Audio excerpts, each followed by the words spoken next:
Hey everybody, how's it going? This is Downing, and today I just wanted to show off my latest completed commission, the Hesline 64. Now this is probably the most complex portable N64 I've done to date, not only in terms of the aesthetic and the finished quality, but also that I've added a lot of features that I've never really used or never really done much with in the past.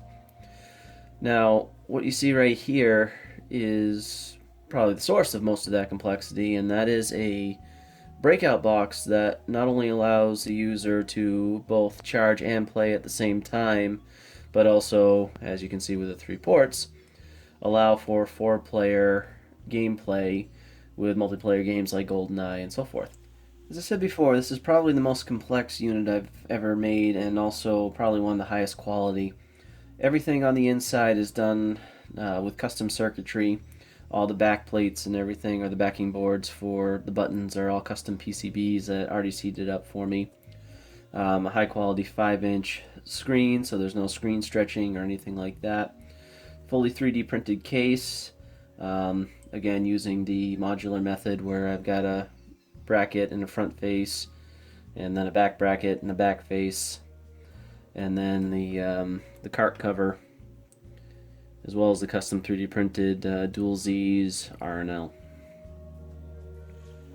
They're the basic button layouts. This is the screen controls for the center button pushes the menu up, down, and then on the left, right here are the volume controls, and then a screen on off.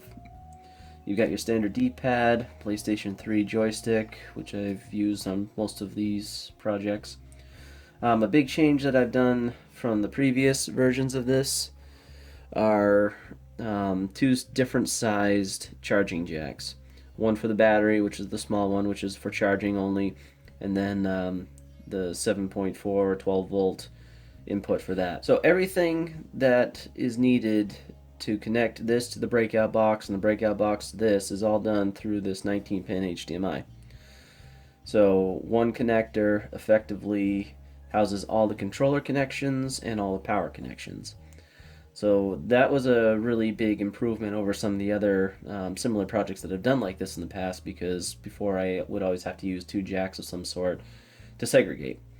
And the good thing about HDMI is it's designed for speeds that are far greater than what analog is going to require from it. So the interference factor is very low. Alright, so we're just going to start out with a basic functionality test. And we'll run this off of the internal batteries, and to turn those on, I corresponded the switch with the power jacks. So the right switch you turn right for battery, left switch you turn left for wall power. So since we're not plugged in the wall, turn it left, nothing's going to happen. Put it back to center, and then we turn that on to the right, and here we go. GoldenEye. And I immediately turned this down because the amp is very loud right off the bat, and always has been. The joystick is a 3-button. It's got a center button push, so I use that for the start button.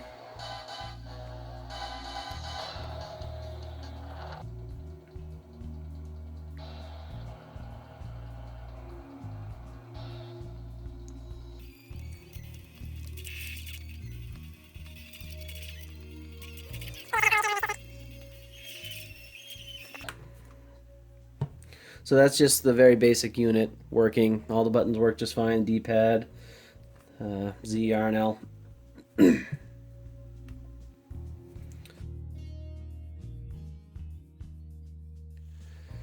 Now, as for the breakout box, which is kind of its own project in itself, I did mention that this was going to Australia, and yes, there is an American plug on there, so he's going to have to get an adapter, but I've told him about that, and that's all fine.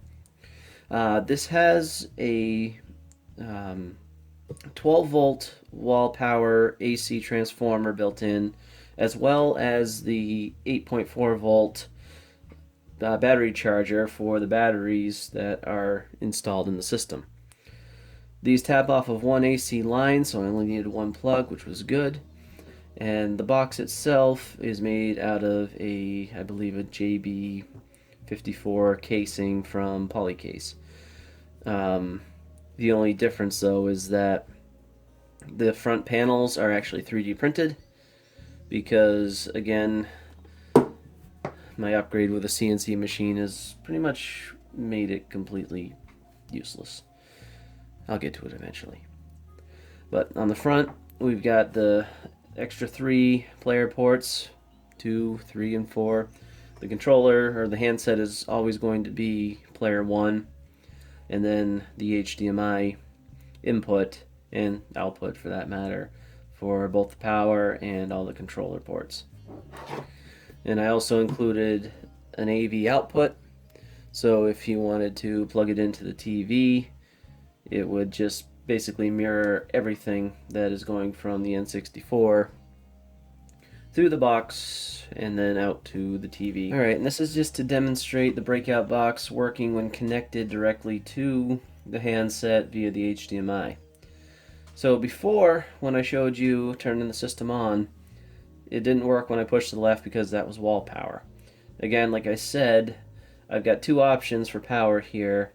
You can either plug in the AC adapters directly, or you can use the Breakout Box to charge and play at the same time. So in this case, because we have this plugged into the wall now, if I push left and go to wall power, the system's going to power on just like it did before, and again I turn that down. So right now that's running off of wall power while the batteries are also charging. So that's a pretty neat feature. Now what I also have here are 3 controllers plugged in over here that are off screen that I will use to demonstrate that all 3 of them are connected to the N64, so multiplayer is a possibility. Alright, so we skip ahead, go into first mission, and now multiplayer is illuminated. And as you can see, it says 4 players. So that's detecting that each and every one of those is going through, and we can start a match just really quickly. And yes, 4 screens on a small 5-inch is kind of a pain, so multiplayer is probably not going to be used much on this as it would be if it were plugged in. But the fact of the matter is, wait a second, and these are all broken sticks, so it's not going to work too well. But there we go, top screen on the right, working. It should probably be the bottom screen on the left. Yep.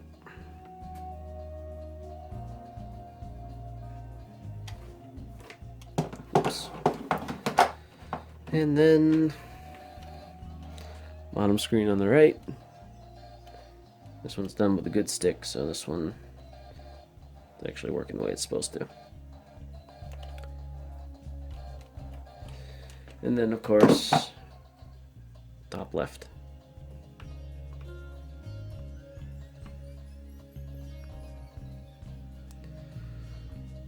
So that shows that multiplayer works perfect through this.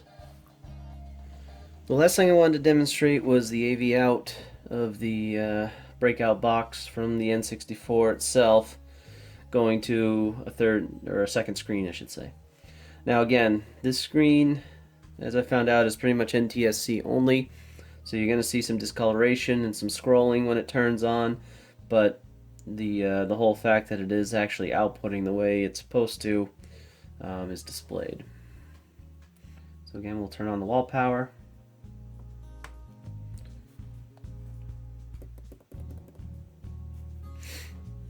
Alright. And there is sound coming out of these speakers on the test box. Yeah, you can see how it's black and white and scrolling. So that's just a PAL compatibility issue, but the whole system's working the way it's supposed to. And I think if I turn off the screen here, yeah, it still shows up on the TV.